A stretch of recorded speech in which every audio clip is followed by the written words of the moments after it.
Bonjour, je vais vous parler de qualité de l'air extérieur en milieu scolaire. Voici les points qu'on va aborder au courant de la présentation. Alors, on commence avec les définitions. Le smog est principalement causé de particules fines ou d'ozone.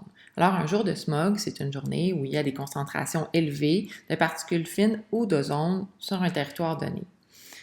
Les messages de la santé publique, eux autres, sont basés surtout sur des concentrations de particules fines, des PM2.5.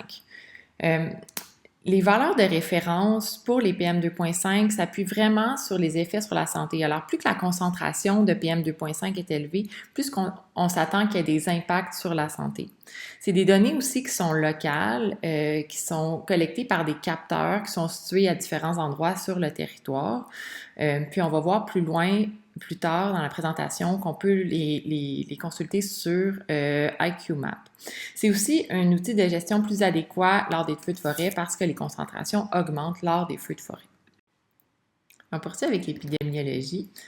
L'été 2023, ça a été une année record au Canada en termes de feux de forêt, puis la qualité de l'air a été affectée à des centaines de kilomètres du lieu des feux de forêt. Puis, pendant au moins 4 moments durant l'année scolaire, la qualité de l'air a été affectée. Tous ces épisodes-là ont soulevé l'importance de se préparer à la qualité de l'air en lien, entre autres, avec les feux de forêt. Suite au changement climatique, on s'attend à une augmentation des concentrations en ozone et en particules fines et une augmentation des feux de forêt. On continue avec les facteurs de risque. Alors, une mauvaise qualité de l'air peut affecter la santé de toute la population. Pour une même exposition, il y a certaines personnes qui sont plus à risque. On va penser entre autres aux bébés ou aux enfants en bas de 4 ans. C'est surtout sur une base physiologique. Les personnes qui ont une maladie respiratoire, une maladie cardiaque ou le diabète sont aussi plus à risque. Les personnes âgées, particulièrement si ont plus de 65 ans, et les femmes enceintes. Il y a des facteurs aussi qui vont augmenter l'exposition, qui sont des facteurs aggravants, là, comme une concentration élevée de contaminants dans l'air, une exposition de longue durée ou des activités physiques extérieures qui sont plus intenses, ainsi qu'un épisode de chaleur concomitant. C'est que la chaleur, ça peut favoriser la formation de smog, puis la chaleur, ça a des impacts sur la santé, surtout chez les personnes qui sont plus à risque. Pour les signes et symptômes, au départ, c'est surtout des signes et symptômes légers qu'on peut s'attendre. Ça peut être de nature irritative, comme un picotement au niveau des yeux, un mal de gorge, une toux légère, puis avoir un écoulement nasal, des maux de tête. Puis surtout pour la population plus à risque, il peut y avoir des symptômes plus sévères, comme une toux importante, une respiration sifflante, un essoufflement, des douleurs thoraciques ou des palpitations cardiaques. La prise en charge en cas des symptômes, bien, c'est important de rentrer à l'intérieur puis de rester à l'intérieur. Pour avoir ses médicaments pour l'asthme avec soi puis pour pouvoir les prendre en cas de besoin. Dans les milieux scolaires, bien, vous pouvez appliquer le protocole qui est prévu en cas de crise d'asthme. Au besoin, si vous aviez des inquiétudes, bien, il y a le 811. Puis, si jamais il y a vraiment des très grandes inquiétudes ou que la situation est vraiment très grave, bien, vous pouvez appeler le 911. On poursuit avec le plan d'action. Alors, lors d'un avertissement de mauvaise qualité de l'air, il y a une alerte qui peut être émise par la santé publique de votre région.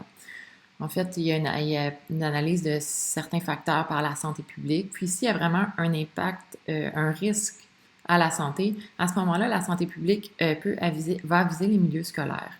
C'est pas parce que il y a une alerte de mauvaise qualité de l'air dans votre région que la concentration de particules fines est nécessairement trop élevée dans votre établissement. Alors, ici, un tableau de conseils de prévention en cas de mauvaise qualité de l'air liée aux feux de végétation. On vous conseille d'aller le consulter, de prendre le temps de le regarder, puis de bien le lire sur le site Santé Estrie Smog. Qu'est-ce qu'il vous invite à faire? C'est dans le fond, c'est de vérifier la concentration de PM2.5 en allant sur le site IQMap. Puis ensuite, vous choisissez la localisation la plus proche de votre établissement. Puis, vous regardez, dans le fond, la concentration de PM2.5, puis ensuite, vous appliquez les conseils selon la valeur affichée. On termine avec les mesures de prévention. Alors, l'important, c'est évidemment de surveiller l'apparition des symptômes et d'être prêt à agir. Il faut aussi fermer les portes et les fenêtres parce qu'on veut préserver une bonne qualité d'air intérieur.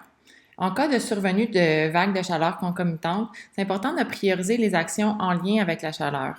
Il faut tenter de maintenir des températures intérieures tolérables, même s'il y a du smog à l'extérieur.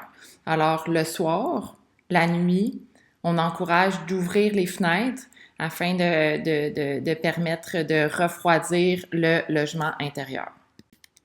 Pour plus d'informations, je vous encourage à visiter le site santéestrie.qc.ca/smog pour y retrouver plusieurs informations pertinentes.